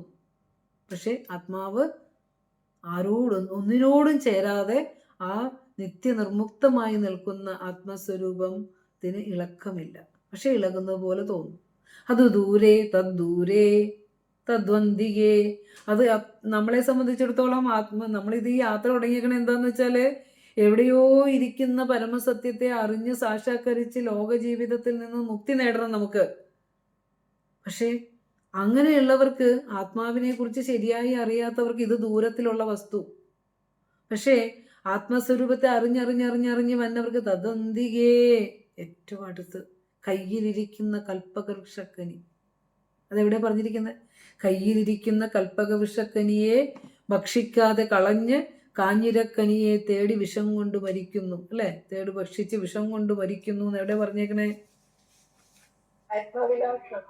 ദൈവചിന്തനത്തിൽ, അല്ലേ? ദൈവചിന്തനത്തിലല്ലേ? ആത്മവിലാസം നോക്കണേ, രണ്ട് ഉറപ്പ് പറയണേ. നിത്യകൃതിയിൽ ഗുരു നമ്മളോട് പറഞ്ഞു തന്നിട്ടുണ്ട്. അപ്പോൾ ദൈവചിന്തനത്തിലാന്ന് തോന്നുന്നത്. അവരെ ഒന്ന് ക്ലിയർ ചെയ്യണം കേട്ടോ. അപ്പോൾ ഇവിടെ പറയാണ്, കയ്യിലിരിക്കുന്ന കൽപ്പക വിഷക്കനി നമ്മളിൽ തന്നെ ഇരിക്കുന്ന ആ ആത്മചൈതന്യത്തെയാണ് നമ്മൾ എത്ര പ്രയാസപ്പെട്ടാ തെരഞ്ഞുകൊണ്ടിരിക്കുന്നത്. കാരണം നമുക്കതിനെ അനുഭവിക്കാനും അറിയാനും പറ്റാത്ത തരത്തിൽ വാസനകൾ ജന്മാന്തരങ്ങളായി നമ്മളെ മൂടിയിരിക്കുന്നു. അതുകൊണ്ട് നമുക്ക് ആ മറ നീക്കി നമ്മളുടെ ചൈതന്യത്തെ അറിയാൻ പറ്റണില്ല. അതല്ല, ഞാൻ പഠിക്കുന്നു, നീ പഠിക്കുന്നു, നീ അവിടെ പഠിപ്പിക്കുന്നു, നീ ഇവിടെ പഠിക്കുന്നു. എന്തിനേ പഠിക്കണേ? നമ്മുടെ ഉള്ളിലിരിക്കുന്ന പൊരുളിനെ ആണെന്ന് മാത്രം നമ്മൾ അറിയുന്നില്ല. അവിടെയാണ്. അതാണ് ഗുരു പറഞ്ഞത്, അടുത്ത് തന്നെ ഉണ്ട്. കയ്യിലിരിക്കുന്ന കൽപ്പക വിഷക്കനിയെ പോലെ അടുത്ത് തന്നെ ഉണ്ട്. നമ്മൾ പതുക്കെ പതുക്കെ പതുക്കെ അടുത്തേക്ക് തന്നെ സഞ്ചരിച്ചു പോണത് കേട്ടോ. അപ്പോൾ ഇവിടെ ഈശാവാസി ഉപനിഷത്തിന്റെ ആ തന്നേജതി എന്നുള്ള സൂത്രം നമുക്ക് റെഫറൻസ് ആയിട്ട് എടുത്ത് പഠിക്കാം. അത് ഒന്നും കൂടി റെഫർ ചെയ്തോളാം. നമ്മൾ നന്നായിട്ട് തന്നെ പഠിച്ചേക്കണാണ്. സൂത്രവും മലയാളവും കണക്ട് ചെയ്ത് തർജ്ജമയും സൂത്രവും കണക്ട് ചെയ്ത് നമ്മുടെ യൂട്യൂബിൽ ക്ലാസ്സുകളൊക്കെ പോയിട്ടുണ്ട് ധാരാളം. എല്ലാ സൂത്രങ്ങളും യൂട്യൂബിൽ പോയിട്ടുണ്ട്. അപ്പോൾ അതൊക്കെ വേണമെങ്കിൽ ഒന്നും കൂടിയൊക്കെ എടുത്ത് വെച്ചിട്ട് കേൾക്കാം അത്. അപ്പോൾ അത് ഇവിടെ നന്നായിട്ട് നമുക്ക് ചേരും. അത് ഇതിൻ്റെ റെഫറൻസ് ആയിട്ട് നമുക്കത് എടുക്കാവുന്നതാണ്. അപ്പോൾ ഇനിയിപ്പോൾ നമ്മൾ പറയേണ്ടത്, സകല പ്രപഞ്ച ഘടകങ്ങളും ആകാശത്തിലടങ്ങുന്നു, സകലതിലും ആകാശവും അടങ്ങുന്നു എന്ന് പറഞ്ഞു. കാരണം ഒരു സ്റ്റേറ്റ്മെൻ്റ് ആയിട്ട് തന്നെ ഇത് പഠിക്കാൻ പറ്റുള്ളൂ കേട്ടോ. കാരണം ഇത്തിരി ഗഹനമായൊരു ചിന്താ പദ്ധതിയാണ്. അപ്പോൾ ഇവിടെ നമ്മൾ ചിന്തിക്കേണ്ട ഒരു കാര്യം എന്താണെന്ന് വെച്ചാൽ, അതായത് അകവും പുറവും നിറഞ്ഞു നിൽക്കുന്ന മഹിമാവായ ജഗദീശ്വരൻ മാത്രമാണ് സത്യം എന്നിരിക്കെ, എന്നോട് പറയാം, അകവും പുറവും നിറഞ്ഞിരിക്കുന്ന ജഗദീശ്വരൻ മാത്രമാണ് സത്യം എന്നിരിക്കെ അതിൽ നിന്ന് ഭിന്നമായി മറ്റൊരു വസ്തു ഉണ്ടാകാനേ സാധ്യമല്ല. ഓക്കെ, ഇവിടെ ആകാശം എങ്ങും നിറഞ്ഞിരിക്കുന്നത് കൊണ്ട്, സർവ്വവ്യാപിത്വമുള്ളത് കൊണ്ട് ആകാശത്തിന് അസ്തിത്വമുണ്ട്. ആ എങ്ങും നിറഞ്ഞിരിക്കുന്ന ആകാശത്തിലെല്ലാം സ്ഥിതി ചെയ്യുന്നത് ആത്മാംശം തന്നെയാണ്. അതുകൊണ്ട് ആത്മാവ് മാത്രമാണ് സത്യം. ആകാശത്തിന്റെ അസ്തിത്വം ആത്മാവിന്റെ അസ്തിത്വത്തെ ആശ്രയിച്ചിരിക്കുന്നത്. ആത്മാവെന്ന ആ ചൈതന്യത്തിലാണ് ആകാശം കുടികൊള്ളുന്നത്. സ്വേ മഹിംനീ സ്ഥിത ഉപനിഷത്ത് പറയും. എവിടെ ഇരിക്കുന്നു ആകാശം എന്ന് പറയുമ്പോൾ സ്വന്തം മഹിമയിൽ ഇരിക്കുന്നു എന്നാണ് യാജ്ഞവൽക്യൻ സംഭാഷണത്തിൽ നമ്മൾ പഠിച്ചിട്ടുള്ളത്. അതൊക്കെ നമ്മൾ ചിന്ത ചെയ്ത് പോയിട്ടുള്ളത്. നമ്മൾ ചിന്ത ചെയ്യാത്ത ഒരു ഭാഗവും ഇല്ല ഉപനിഷത്ത്. ഒത്തിരി ഉപനിഷത്തുകളിലൂടെ നമ്മൾ കടന്നു പോയിട്ടുണ്ട്. ഞാൻ അതുകൊണ്ട് തന്നെ പറഞ്ഞത്, ഒത്തിരിയേറെ ജ്ഞാനത്തിലേക്ക് നമ്മൾ കടന്ന ഒരു വ്യക്തികളാണ് ഇതിനകത്ത് ഇരിക്കുന്നത്. അതുകൊണ്ട് തന്നെ ചുമ്മാ ഇരിക്കരുത്. ഓരോരുത്തർക്കും അത് നമ്മളെ കൊണ്ട് ആകാവുന്ന പോലെ നമ്മൾ അറിവുള്ളവർ പറഞ്ഞു കൊടുക്കുമ്പോഴാണ് അതിൻ്റെ ആശയം നഷ്ടപ്പെടാതെ എല്ലാവരിലേക്കും കിട്ടുള്ളൂ. അപ്പം അതിന് ഗുരുവിൻ്റെ ദാർശനിക കൃതികൾ നമ്മൾ വിചാരം ചെയ്യുക തന്നെ വേണം. അപ്പം നമ്മളിപ്പോൾ എന്താ പറഞ്ഞത്? അകവും പുറവും നിറഞ്ഞിരിക്കുന്ന ആ ജഗദീശ്വരൻ മാത്രമാണ് സത്യമെങ്കിൽ അതിൽ നിന്നും ഭിന്നമായ മറ്റൊരു വസ്തു ഉണ്ടാകാനേ സാധ്യമല്ല എന്ന് ആദ്യം ബേസ് അറിയണം. അപ്പോൾ വ്യാപകമായിരിക്കുന്ന ആകാശം, ഇനിയിപ്പോൾ ആകാശത്തിന്റെ കാര്യം എടുക്കാം. എങ്ങും നിറഞ്ഞിരിക്കുന്ന ആകാശം ശൂന്യം എന്നതുപോലെയല്ലേ നമുക്ക് അനുഭവപ്പെടുന്നത്? നമ്മളിപ്പോൾ എന്നോട് ചോദിച്ചില്ലേ, എങ്ങനെയാണ് നല്ല ചോദ്യമാണ് അത്. ആള് വളരെ ചിന്തിച്ചിട്ടാ ചോദിച്ചത്, എങ്ങനെയാണ് ഈ ആകാശത്തിന് അസ്തിത്വം പറയണതെന്ന് ചോദിച്ചു. അപ്പോൾ അതിൻ്റെ ഉത്തരം എന്താ ഇവിടെ പറയുകയാണ്, ആകാശം ശൂന്യം എന്നതുപോലെയാണ് നമുക്ക് അനുഭവപ്പെടുന്നത്. അപ്പോൾ അങ്ങനെ ശൂന്യതയിൽ നിന്ന് നമുക്ക് ബ്രഹ്മാനുഭവം പോലും ഉണ്ടാവില്ല. അതുകൊണ്ടാണ് സുശീലേച്ചി അങ്ങനെ ചോദിച്ചത്. അതെന്താണ് ഒന്നുകൂടി പറഞ്ഞതാന്ന് പറഞ്ഞത്. അങ്ങനെ ചോദിക്കുമ്പോഴാണ് നമ്മൾക്ക് വളരെ സന്തോഷം തോന്നുന്നത്. കാരണം നമ്മൾ പഠിപ്പിക്കുന്നത് ശ്രദ്ധിക്കുന്നുണ്ടല്ലോ, ചിന്തിക്കുന്നുണ്ടല്ലോ. ഇപ്പോൾ ആകാശത്തിനോട് ചേർത്ത് പരബ്രഹ്മത്തെ വിശദീകരിച്ച് തരുമ്പോൾ ആകാശം ശൂന്യതയാണ്. ആ ശൂന്യതയിലാണ് ബാക്കി ഭൂമി, ജലം, വായു, അഗ്നിയൊക്കെ വന്ന് നിരന്നത്. അപ്പൊ ശൂന്യതയിൽ നിന്ന് ശുദ്ധശൂന്യ ബ്രഹ്മത്തിനെ മാറ്റി നിർത്തിയിട്ട് ആകാശം മാത്രമാണ് സത്യമെന്ന് പറയുകയാണെങ്കിൽ ആ ശൂന്യതയിൽ നിന്നും ബ്രഹ്മാനുഭവം പോലും ഉണ്ടാവില്ല. ആലോചിക്കണം. കയറ് ഉള്ളത് കൊണ്ടാണ് നമ്മൾ അതിൽ ഇരുട്ട് വന്നപ്പോഴാണെങ്കിലും അതിൽ പാമ്പുണ്ടെന്ന് സംശയിച്ചത്. കയറെന്ന അടിസ്ഥാനം അവിടെ ഉണ്ടായിരുന്നു. കയറവിടെ ഇല്ലായിരുന്നെങ്കിൽ നമ്മൾ പാമ്പിനെ ചിന്തിക്കുമായിരുന്നോ? ഇല്ല.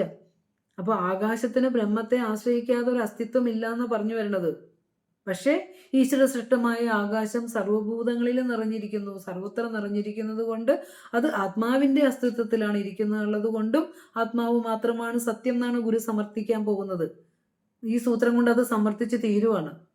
പിന്നെ കുറച്ചേ പഠിക്കാനുള്ളൂ. ഇനി നിങ്ങൾ ഗഹനമായ ചിന്താപദ്ധതി ഒന്നുമില്ല. അതുകൊണ്ട് ഈ പറഞ്ഞതൊക്കെ ക്രോഡീകരിച്ചുകൊണ്ട് 3 സൂത്രത്തിലൂടെ പറയുക. അപ്പൊ നമുക്ക് ചെയ്യേണ്ടത് എന്താന്ന് വെച്ചാൽ ഈ സൂത്രം കഴിയുമ്പോൾ തന്നെ ഒരു കമ്മിറ്റി ഉണ്ടാക്കണം. അതിനുശേഷം ഓരോ സൂത്രങ്ങളുടെയും വ്യാഖ്യാനം വെച്ച് രചിച്ചുണ്ടാക്കണം. അതിനുശേഷം നമുക്കിത് ഒരു പുസ്തക രൂപത്തിൽ ഇറക്കാനുള്ള സംവിധാനങ്ങൾ നമുക്ക് അറിവുള്ളവർ നമുക്കിതിന് സഹായം ചെയ്യുന്നവരെ കൊണ്ട് നമുക്ക് ചെയ്യിക്കണം. കാരണം ഇത് വളരെ ദിവസങ്ങൾ എടുത്ത് വളരെ ആഴത്തിലുള്ള വായനയിലൂടെയും വളരെ ആഴത്തിൽ ഉപനിഷത്തുക്കളുടെ പഠനത്തിലൂടെയും ഒക്കെ നമ്മൾ സ്വരുക്കൂട്ടിയെടുത്ത കാര്യങ്ങളാണ് വേദാന്ത സൂത്രത്തിലൂടെ നമ്മൾ പഠിച്ചു പോകുന്നത്. നമ്മൾ ബേസ് ആയിട്ടുള്ള മുനിനാരായണ പ്രസാദ് സ്വാമിജി നമുക്ക് തന്നിട്ടുള്ള ഒരു സ്ട്രക്ചറാണ്. സ്വാമിജിയുടെ ജീവിതത്തിലെ ഏറ്റവും മഹാപുണ്യമായിട്ട് ആ അടുത്ത തലമുറയിലേക്ക് അതിനെ സ്വാമിജി ഒരു കൈമുദ്ര പതിപ്പിച്ചിട്ടാണ് പോയത്. അതിനെ പിടിച്ചാണ് ഈ ഏഴകളായ കുഞ്ഞു കുട്ടികളായ നമ്മൾ നടക്കാൻ പഠിക്കുന്നത് അല്ലേ? ആ അടിത്തറയിൽ നിന്നുകൊണ്ടാണ് നമ്മൾ നടക്കാൻ പഠിക്കുന്നത്. അപ്പോൾ അവിടെ നിന്ന് നമ്മൾ കുറച്ചൊക്കെ നടന്ന് കുട്ടിക്കവിതകൾ എഴുതുന്ന പോലെയൊക്കെ നമ്മൾ വേദാന്ത സൂത്രം ഒന്ന് എഴുതി നമുക്ക് നോക്കാം അല്ലേ? ബാഹ്യതലത്തിൽ പഠിക്കുന്ന ആർക്കെങ്കിലും അത് പ്രയോജനപ്പെടുമെങ്കിൽ അത് പ്രയോജനപ്പെടട്ടെ. അങ്ങനെ ഒരു ആഗ്രഹം ഉള്ളിലുണ്ടെന്ന് ഞാൻ അറിയിക്കുകയാണ്. അപ്പോൾ നമ്മൾ പറഞ്ഞത് ആകാശം ശൂന്യം എന്നതുപോലെ കാണപ്പെടുന്നു. പക്ഷെ ശൂന്യതയിൽ നിന്ന് നമുക്ക് ബ്രഹ്മാനുഭവം പോലും ഉണ്ടാവില്ല എന്ന് നമ്മൾ പറഞ്ഞു.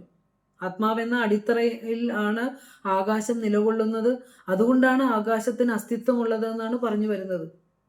അപ്പോൾ നമ്മൾ പറഞ്ഞു വന്നത് കയറുണ്ടെങ്കിൽ മാത്രമേ അവിടെ നമ്മൾ പാമ്പിനെ സംശയിക്കുകയുള്ളൂ. മരുഭൂമി ഉണ്ടെങ്കിൽ മാത്രമേ അവിടെ കാനൽ ജലം ഉണ്ട് എന്ന് നമ്മൾ ഭ്രമിക്കുകയുള്ളൂ അല്ലേ? അപ്പോൾ ആകാശം എന്ന ആ പഞ്ചഭൂതത്തിന് അടിസ്ഥാനമായി നിൽക്കുന്നത് പരമമായ ചൈതന്യമാണ്, പരബ്രഹ്മമാണ്. പരബ്രഹ്മത്തിലാണ് ആകാശത്തിന് അസ്തിത്വമുള്ളത്. അതുകൊണ്ട് ബ്രഹ്മ സ്വഭാവം പോലെ തന്നെ ആകാശത്തിനും വ്യാപിത്വം എന്നുള്ള സ്വഭാവമുള്ളത് കൊണ്ട് ആകാശം മാത്രമാണ് സത്യം എന്ന് ഇവിടെ പറഞ്ഞു വരികയാണ്. പിന്നെ നമ്മൾ പഞ്ചഭൂതങ്ങളെ പഠിക്കുമ്പോൾ നമുക്കറിയാം ബ്രഹ്മത്തിന്റെ വിവർത്തമാണ് ആകാശം. ഭൂമി, ജലം, വായു, അഗ്നി തുടങ്ങിയ പ്രപഞ്ച ഘടകങ്ങളെല്ലാം തന്നെ ബ്രഹ്മത്തിന്റെ വിവർത്തമാണെന്ന് നമ്മൾ പഠിച്ചു അല്ലെ? എന്താ വിവർത്തം എന്ന് പഠിച്ചത്?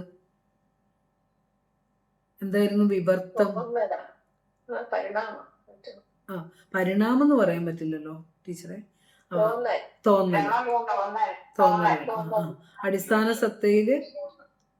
അടിസ്ഥാന സത്തയെ മറിച്ചുകൊണ്ട് ആണല്ലോ, ആവരണം ഇട്ടുകൊണ്ടാണല്ലോ പ്രപഞ്ചം പ്രത്യക്ഷപ്പെട്ടത്. അപ്പോ തോന്നിയപ്പോ സ്വരൂപത്തെ മറച്ചപ്പോ മറ്റൊന്നായി നമുക്ക് മാറും. പിന്നെ സത്യം അറിയുമ്പോൾ അയ്യോ ഇത് ഇങ്ങനെയായിരുന്നു നമ്മൾ ചിന്തിക്കും അല്ലെ? അതുപോലെ സ്വരൂപത്തെ മറന്നത് കൊണ്ടാണ് നമ്മൾ പലതിനെ സത്യമെന്ന് കരുതി പിടിച്ചേക്കണത്. മറം മാറ്റി സത്യം തെളിയുമ്പോൾ നമ്മൾ ഈ പിടിച്ചതൊക്കെ സത്യമല്ല നമുക്ക് മനസ്സിലാവും.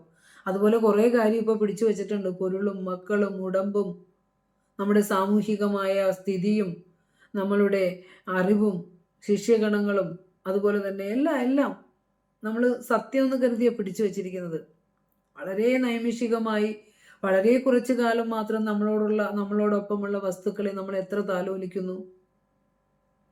പക്ഷേ ശാശ്വതമായി എന്നും നമ്മോടൊപ്പമുള്ള, അതിനെ അറിഞ്ഞാൽ ഈ ജന്മനിവൃത്തി വരുന്ന ആ സത്യത്തെക്കുറിച്ച് മാത്രം നമ്മൾ ചിന്തിക്കുന്നില്ല. ധർമ്മം എന്നുള്ളത് ഒരു കാര്യം പറയാനുള്ളത്, ഗുരുവിൻ്റെ ദർശനം പ്രചരിപ്പിക്കാനും പഠിപ്പിക്കാനും ഉള്ളതല്ല എന്ന് അറിയുന്ന ഒരാളാണ്. ഇതിൻ്റെ മുമ്പിൽ, ഈ പ്ലാറ്റ്ഫോമിൻ്റെ മുമ്പിൽ ഇരിക്കുമ്പോൾ സുന്ദരേശൻ സാറാണ്, ദൈവചിന്തനാണ്. Okay sir, okay. വിവർത്തമാണെന്ന് പറഞ്ഞ സ്വരൂപത്തെ മറിച്ചുകൊണ്ട് മറ്റൊന്നായി നമ്മളെ കാണിച്ചു തരുന്നതാണ് വിവർത്തം എന്ന് പറയും. ഇപ്പം മരുഭൂമിയിൽ കാനൽ ജലം ഇല്ലെങ്കിലും ആ മരുഭൂമിയുടെ സ്വഭാവമാണ് ജലത്തെ കാണിക്കുക എന്നുള്ളത്. ആ ജലഭ്രമം ഉണ്ടായപ്പോൾ നമ്മൾ എന്ത് ചെയ്തു? അത് വെള്ളമെന്ന് കരുതി അങ്ങോട്ടേക്ക് ഓടി. പക്ഷെ മരുഭൂമിയെക്കുറിച്ച് അതിൻ്റെ തത്വം അറിയാവുന്ന ഒരാൾ ഒരിക്കലും അവിടെ ജലമുണ്ടെന്ന് തോന്നുന്നില്ല. അയാൾക്ക് അത് ഭ്രമമാണെന്ന് മനസ്സിലാവും. അയാൾ അതിൽ ഭ്രമിച്ച് ഓടില്ല. അതുപോലെ തന്നെ നമ്മൾ താലോലിച്ചു കൊണ്ടിരിക്കുന്ന പ്രാപഞ്ചിക വസ്തുക്കൾക്ക് എത്രത്തോളം നശ്വരതയാണ്, ക്ഷണികതയാണ് ഉള്ളത് എന്ന് നമ്മൾ ചിന്തിച്ചു നോക്കുമ്പോൾ പതുക്കെ പതുക്കെ പതുക്കെ നമുക്ക് എല്ലാത്തിൽ നിന്നുമൊക്കെ ഒരു ഒരു ഒരു ഒരു ഒരു ഒരു നിശ്ചലത നമുക്ക് വരും. അതിലൊക്കെ ചലിച്ച് പരിണമിക്കാതെ ഒരു നിശ്ചലത നമുക്ക് വരും. വന്നില്ലെങ്കിൽ നമ്മൾ അതിലേക്ക് വരുത്തണം. നമ്മളൊക്കെ പെട്ടെന്ന് പെട്ടെന്ന് ചഞ്ചലപ്പെടുന്നവരാ. ആ ചഞ്ചലത മാറാനാണല്ലോ നമ്മൾ ഗുരുവിലേക്ക് വരുന്നത് തന്നെ. അപ്പോൾ നമുക്ക് നോക്കാം. അപ്പോൾ മറ്റത് എഴുതിയല്ല അല്ലെ, ഭൂവാദിഭൂതമതിന് ആവാസമില്ല എന്നുള്ള ശ്ലോകം ഇവിടെയും പഠിച്ചോളണം. നമ്മൾ പലവട്ടം പഠിച്ചിട്ടുള്ളതല്ലേ ടീച്ചറെ അത്? ഭൂവാദിഭൂതമതിന് ആവാസമില്ല. അതെ. ഓഡിയോ മ്യൂട്ട് ചെയ്തോളൂ കേട്ടോ, റെക്കോർഡ് ചെയ്യണോണ്ടേ. നമ്മൾ ഇത്രയും കോൺവെർസേഷൻ വരുമ്പോൾ അത് മുഴുവനും ഡിലീറ്റ് ആക്കാൻ ടൈം എടുക്കുന്നുണ്ടാവും. അപ്പോൾ നോക്കി, അതിവിടെ ആ സൂത്രവും നമ്മൾ ഈ സൂത്രത്തിന്റെ റെഫറൻസ് ആണത്. കാരണം ജന്നി നവരത്ന മഞ്ജരിയുടെ സാരാംശമാണ് 9ാമത്തെ ശ്ലോകം. അത് നമ്മൾ പലതും വരുമ്പോൾ അറിയാതെ നമ്മൾ അതിലേക്ക് തന്നെയാണ് പോണത്. ഒരു അഡ്മിഷൻ വരുന്നുണ്ട്, അതാണ് ഇടയ്ക്കിടയ്ക്ക്. നോക്കൂ, ഭൂവാദിഭൂതമതിന് ആവാസമില്ല, വെറും ആഭാസമാമിതറിവിന് ആഭാവിശേഷം ഇതിന് ആവാസമിങ്ങുലകിൽ ആപാദിതം ഭവതിയാൽ നാവാദിതൻ വിഷയിതാവാസമറ്റ ഭവതാവാസമാകെ വിലസും ദ്യോവാണ് അതിൻ്റെ മഹിമാവാരറിഞ്ഞു ജനനീ വാഴ്ത്തുവാനും അരുതേന്ന് ഗുരു പറഞ്ഞു തന്നില്ലേ? ഇത് തന്നെയാ ഭൂവാദിഭൂതത്തിന് ആവാസമില്ലാന്ന്. ഭൂമി ജലം വായു അഗ്നി അല്ലേ, ആകാശം. ഭൂമി ജലം വായു അഗ്നി ആകാശം, ഈ പഞ്ചഭൂതങ്ങൾക്ക് ഈ പ്രപഞ്ചത്തിൽ നിലനിൽപ്പില്ല. ആദ്യത്തെ സ്റ്റേറ്റ്മെന്റ് വെറും ആഭാസമാം. ഇത് അറിവിൻ ആഭാവിശേഷം. ബ്രഹ്മമെന്ന അധിഷ്ഠാനത്തിൽ ഈ പ്രപഞ്ച ഘടകങ്ങൾ ഉണ്ടെന്ന് തോന്നുന്നതാണ്. ഇനി അവിടെ സംശയമുണ്ട്. ദക്ഷിണാമൂർത്തി സ്തോത്രത്തെ നമ്മൾ വിശ്വം ദർപ്പണ ദൃശ്യമാന നഗരീ തുല്യം നിജാന്തർഗതം പഠിച്ചുകൊണ്ടിരിക്കുന്നത്. നിങ്ങൾ അതും പഠിക്കുന്നുണ്ട്. അപ്പോൾ നമ്മളുടെ ഉള്ളിലാണ് ലോകം ഇരിക്കുന്നത്, പുറത്തല്ല. നമ്മുടെ ഉള്ളിൽ എന്തുണ്ടോ അതാണ് നമ്മൾ പുറത്ത് കാണുന്നത്. ഉള്ളിൽ ആത്മീയതയാണ് ഉള്ളെങ്കിൽ നമ്മൾ ആ ആത്മീയതയോട് ബന്ധപ്പെട്ട ആളുകളെ പോയി പിടിക്കുള്ളൂ. ഒരു മദ്യപാനിയാണെങ്കിൽ അവന് എവിടെ ചെന്നാലും അവൻ്റെ കണ്ണ് നേരെ അങ്ങനെയുള്ള ആളുടെ അടുത്തേക്ക് പോകുള്ളൂ. ഒരു മൃഗസ്നേഹിയാണെങ്കിൽ നേരെ വരുമ്പോൾ അവൻ ആ ലോകയെ കാണുള്ളൂ. വെറുതെ ചിന്തിച്ചു നോക്കിയാൽ അറിയാം. അപ്പോൾ ലോകം നമ്മളുടെ ഉള്ളിലാണ്, പുറത്തൊന്നുമല്ല. നമ്മളുടെ സങ്കല്പം അനുസരിച്ചുള്ള ജീവിതമാണ് നമ്മൾ ഇരിക്കുന്നത്. ഈ ആധ്യാത്മികതയും ആ സങ്കല്പത്തിൽ തന്നെയാണ് വന്നേക്കുന്നത്. അപ്പോൾ പറഞ്ഞത് പഞ്ചഭൂതങ്ങൾക്ക് അസ്തിത്വം ആത്മാവിൻ്റെ അടിത്തറയിലാണെന്ന് ഗുരു പറയുക. വെറും ആഭാസമാണിത്, വെറും പ്രതിഭാസിത ചൈതന്യമാണ് നമ്മൾ ഈ കാണുന്ന ഭൂമി, ആകാശം, ജലം, വായു, അഗ്നിയൊക്കെ കൂട്ടിക്കലർന്ന്, പഞ്ചഭൂതങ്ങൾ കൂടിക്കലർന്ന് നമ്മൾ മീനും മാനും പാമ്പും പർവ്വതവും പക്ഷിയും നരനും നാരിയും ഭൂമിയും അതിലൂടെ ഒഴുകുന്ന നദിയും ഒക്കെ ആയിട്ട് നമ്മൾ ഈ കാണുന്നത് പഞ്ചഭൂതങ്ങളുടെ കൂടിക്കലർപ്പാണെന്നും അത് ആത്മാവെന്ന അധിഷ്ഠാനത്തിൽ ഉണ്ടെന്ന് തോന്നുന്നവ മാത്രമാണെന്നും അതിന് ശാശ്വതമായ സത്യത്വമുള്ള ഇല്ല എന്നുമൊക്കെ ഗുരു പറഞ്ഞു തരികയാണ്. അതിനെ സൂക്ഷ്മ ചിന്തനം ചെയ്യുമ്പോൾ നമുക്ക് മനസ്സിലാകും ഈ ലോകജീവിതം എത്ര ക്ഷണികമാണ്. വല്ലാത്ത ഒരു ക്ഷണികതയാണ് ഇതിനകത്തുള്ളത്. അതുകൊണ്ടാണ് പറഞ്ഞത് ഇത് അറിവിന്നാഭാവിശേഷം, ഇതിന് ആവാസമിങ്ങുലകിൽ ആപാദിതം ഭവതിയാൽ. അവിടെയാണ് ഇതിന് ഇരിപ്പിടം കൊടുക്കുന്നത് അമ്മേ ബ്രഹ്മശക്തിയായ നീയാണ്. നമ്മൾ പറഞ്ഞില്ലേ ആകാശം ഇരിക്കുന്നത് ബ്രഹ്മമെന്ന അധിഷ്ഠാനത്തിലാണെന്ന്. അത് തന്നെ ഇവിടെ ഗുരു മറ്റൊരു രീതിയിൽ ജന്നി നവരത്ന മഞ്ജരി പറഞ്ഞിരിക്കുകയാണ്. ഇതിനാവാസം, പഞ്ചഭൂതങ്ങൾക്ക് ഇരിപ്പിടം ഇങ്ങുലകിൽ ഈ പ്രപഞ്ചത്തിൽ ആപാദിതം കൽപ്പിച്ചിരിക്കുന്നത് അമ്മേ നീയാ. ശക്തി എന്ന ബ്രഹ്മശക്തി എന്ന അടിത്തറയിലാണ് പഞ്ചഭൂതങ്ങൾ നിലകൊള്ളുന്നത്. അതിനെ നവാദിതൻ വിഷയിതാവാസമറ്റ ഭവതാവാസം. നാക്ക് ഇന്ദ്രിയങ്ങൾ കൊണ്ട് അറിയാനാവാത്ത, നാക്ക് മൂക്ക് തൊക്ക് ചെവി കണ്ണ് എന്നീ ഇന്ദ്രിയങ്ങൾ കൊണ്ട് അറിയാനാവാത്ത അമ്മേ നിന്റെ ഇരിപ്പിടം എവിടെ? ആകവിലസം ദ്യോവാണ്, എങ്ങും നിറഞ്ഞിരിക്കുന്ന ആകാശത്തിലാണ്. സ്വേ മഹിംനി. കണ്ടോ? പറഞ്ഞു പറഞ്ഞു വരുമ്പോൾ ഏത് കൃതി എടുക്കുമ്പോഴും ഗുരു പറയുന്ന ദർശനം ആ ഗരിമയിലേക്ക് തന്നെ വരണത്. എങ്ങും നിറഞ്ഞിരിക്കുന്ന ആകാശത്തിലാണ് അമ്മേ നിന്റെ നിലനിൽപ്പ് എന്ന്. സ്പേസില് ആ ആകാശത്തിലേക്കാണ് പ്രപഞ്ചഘടകങ്ങൾ ഓരോന്നായിട്ട് പ്രത്യക്ഷപ്പെട്ട് വന്നത്. ധ്വനിമയമായി ഗഗനം ജ്വലിക്കുമെന്നാൾ അണയും അതിങ്കൽ അശേഷ ദൃശ്യജാലം. ആദ്യം ആകാശം, ശബ്ദമയമായി ആകാശം, പഞ്ചഭൂതങ്ങളിൽ ആകാശം വന്നു. പിന്നെ അതിങ്കലേക്ക് ഭൂമി, ജലം, വായു, അഗ്നി തുടങ്ങിയ പഞ്ചഭൂതങ്ങളും അങ്ങ് നിരന്നു. ആദ്യം 2 വരി കൊണ്ട് സൃഷ്ടി പറയുക. ധ്വനിമയമായി ഗഗനം ജ്വലിക്കും എന്നാൽ അണയും അതിങ്കൽ ആ ആകാശത്തിലേക്ക്. ആകാശത്തിന്റെ സ്വഭാവമാണ് ശബ്ദം. നമ്മുടെ ചെവി ആ ആകാശ ഇന്ദ്രിയത്തിന്റെ പിന്നെ പ്രതിനിധാനം ചെയ്യുന്ന ഇന്ദ്രിയമാണ് അത്. എന്ത് പറ്റി കുസുമേച്ചി വൈകി വരണത്? എന്ത് പറ്റി കുസുമേച്ചി? ഗ്രൂപ്പ് മാറിപ്പോയോ? ഓക്കെ ക്ലാസ് കഴിഞ്ഞിട്ട് പറയാട്ടോ, സോറി. അപ്പോൾ ഇപ്പോൾ നോക്കുക, ഇവിടെ പറഞ്ഞു വന്നത് ഇതാണ്. ഭൂവാദിഭൂതം അതിന് ആവാസമില്ല എന്നുള്ള ശ്ലോകം തറവായിട്ട് പഠിക്കണം നമ്മൾ. പ്രപഞ്ച സൃഷ്ടിയെക്കുറിച്ച് ഗുരു മൊത്തം പറഞ്ഞു തന്നേക്കാണ്. അത് തന്നെ ആത്മോപദേശ ശതകത്തിൽ പറഞ്ഞത് ശബ്ദത്തോടു കൂടി ആകാശം പ്രത്യക്ഷപ്പെട്ടു. ഈ ശബ്ദം നമ്മളിലുണ്ട്. നമ്മളങ്ങനെ 2 ചെവി അടച്ചു പിടിച്ച് നോക്കിയാൽ നമ്മുടെ ഉള്ളിൽ ആ ശബ്ദമുണ്ട്. ആകാശത്തിലൊക്കെ ധ്വനിയുണ്ട്, ശബ്ദമുണ്ട്. ഉള്ളിലുമുണ്ട്, പുറത്തുമുണ്ട് ശബ്ദം. അപ്പോൾ എന്നിട്ട് അതിലേക്ക് എല്ലാ ദൃശ്യജാലങ്ങളും വന്നു. ഇനിയോ തിരിച്ചടങ്ങുന്ന കാര്യം ഗുരു പറയേ, പുനരവിടെ ത്രിപുടിക്ക് പൂർത്തി നൽകും. പിന്നീട് സൃഷ്ടി സമയത്ത് സത്വം, രജസ്, തമസ് ഈ 3 ഗുണങ്ങളും വേറെ വേറെ ആയിട്ടാണ് പ്രത്യക്ഷപ്പെട്ടത്. ഏകമായിരുന്ന ആ കേവല ചൈതന്യത്തിൽ നിന്ന് സൃഷ്ടി നടന്നപ്പോൾ സത്വഗുണവും രജോ ഗുണവും വേറെ ആയിട്ട് വന്നു. വേറെ ആയിട്ട് വന്നപ്പോഴും സത്വത്തിൽ രജസും തമസും ഉണ്ട്. രജസിലും സത്വവും തമസും ഉണ്ട്. അങ്ങനെ കൂടെയാണ് ഇങ്ങോട്ട്. ഞാൻ അധികം ഗഹനമായി പോകുന്നില്ല, നിങ്ങൾ അവിടെ നിന്ന് വിഷമിക്കണ്ട. ഏതായാലും ആ ത്രിപുടി സത്വരജസ് തമോ ഗുണങ്ങളായിട്ടാണ് സൃഷ്ടി നടന്നത്. ഈ സൃഷ്ടിക്ക് തിരിച്ചങ്ങോട്ട് അടങ്ങുമ്പോൾ ഇത് ഒന്നാകണ്ടേ? ത്രിപുടി പൂർത്തീകരിക്കണ്ടേ? ആ ത്രിപുടി ഈ 3 ഒന്നായിക്കൊണ്ട് ചെന്ന് എത്തണ എവിടെയാ?